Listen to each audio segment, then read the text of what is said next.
ginagawa kayo ngayon? Wala ba? Gusto niyo sumama sa akin? Hindi ba? Tara! Okay. Lagi, may gagawin tayo.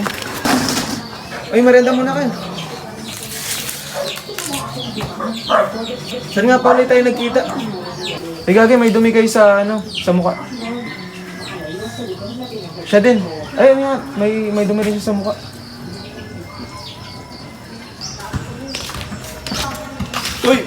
Uy, kaya ba't mo nagbayaran? Paano? Tignan mo nga.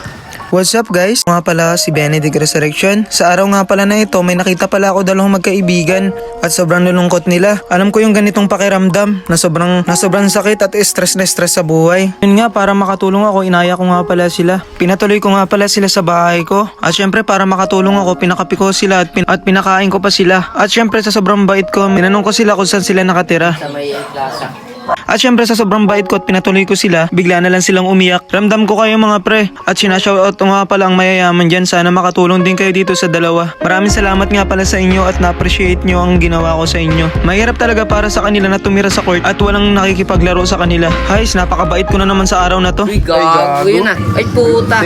Asan kaya yun?